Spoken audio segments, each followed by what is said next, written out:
안녕하세요. 오늘 좀 흥미로운 이야기를 같이 파헤쳐 보려고 하는데요. 네, 안녕하세요.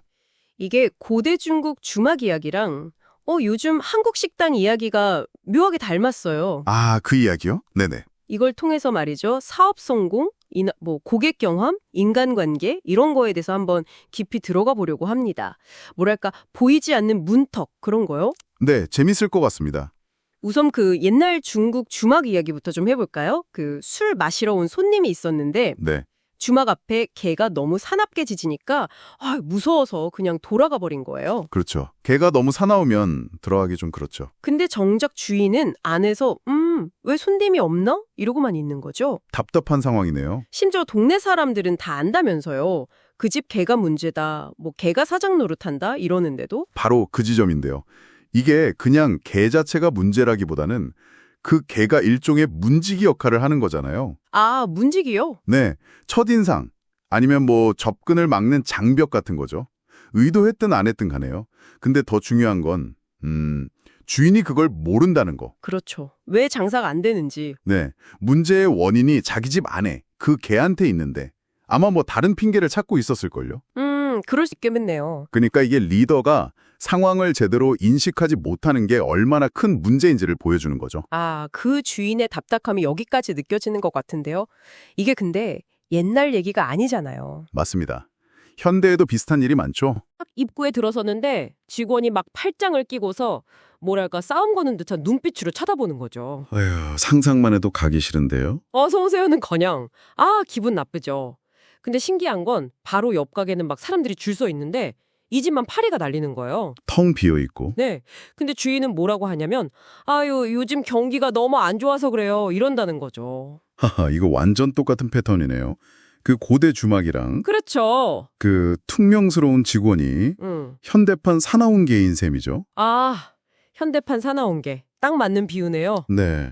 그리고 여기서도 주인은 문제의 진짜 원인, 그러니까 그 직원의 태도나 분위기는 못 보고 네. 자꾸 외부 환경, 경기 탓만 하고 있잖아요. 왜 그럴까요, 정말? 자기 가게 문제인데. 글쎄요, 뭐랄까, 자기 내부의 문제를 인정하기가 좀 불편해서일 수도 있고 아니면 경기가 안 좋다는 생각이 그냥 편하니까 자기 책임이 아닌 것 같고. 그럴 수도 있겠네요. 회피하고 싶은 마음. 그렇죠. 그래서 그 글의 핵심 질문, 사람이 무서운 곳에 누가 가고 싶겠는가? 이게 딱 핵심을 짚는 거예요.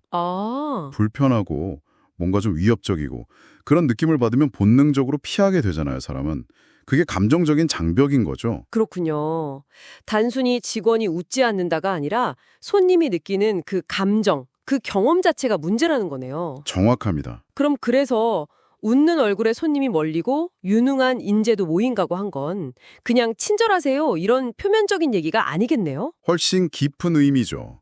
그 불친절한 직원을 그래서는 주인의 선택이 만든 현대판 간판이라고 표현하거든요. 간판이요? 네.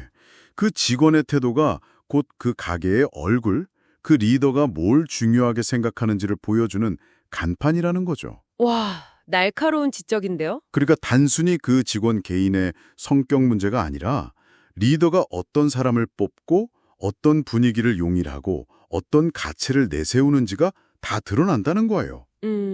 그래서 웃는 얼굴이라는 건 그냥 스마일이게 아니라 여기는 나를 환영하는구나, 존중하는구나 하는 느낌을 주는 조직 문화, 시스템 전체를 말하는 걸 수 있어요. 리더가 그런 환경을 만들어야 한다는 거군요. 그렇죠. 그걸 적극적으로 만들지 않으면 자기도 모르게 문 앞에 사나운 개를 떡하니 세워두는 꼴이 되는 거죠. 결국 리더의 인식이랑 선택, 이게 보이지 않는 벽을 만들 수도 또 허물 수도 있다. 이런 말씀이시네요? 맞습니다. 이 이야기를 좀 확장해 보면 어떨까요? 우리 주변에도 혹시 회사든 아니면 동호회든 어떤 모임이든 간에 네네. 이런 사나운 개나 위협적인 문지기 때문에 뭔가 소통이 막히거나 발전이 더딘 경우는 없을까요? 충분히 있을 수 있죠. 그게 꼭 사람일 필요도 없고요. 그렇죠. 어떤 불합리한 규칙이나 아니면 그냥 조직 전체의 냉담한 분위기 같은 거. 맞아요. 그런 것들이 다 장벽이 될 수 있죠. 은연중에 사람들을 밀어내는. 생각해 볼 문제네요. 그리고 마지막으로 한 가지 더 생각해 볼 질문이 있는데요. 아까 그 직원을 주인의 선택이라고 했잖아요. 네. 현대판 간판이라고. 그럼 과연 리더는 그 조직 구성원들이 보여주는 환대의 모습에 대해서 어디까지 책임을 져야 하는 걸까요? 아, 책임의 범위. 네. 그리고 그냥 겉으로만 친절한 거 말고요. 진짜로 환대받는다, 존중받는다는 느낌을 주는 핵심은 과연 뭘까요? 어떤 환경에서든 통하는 그런 거요. 와, 이건 정말 깊이 생각해 봐야 할 질문인데요. 피상적인 친절이 아니라 진정한 환대라. 그렇죠. 이 답을 한번 스스로 찾아보시는 것도 꽤 의미 있는 작업이 될 것 같습니다.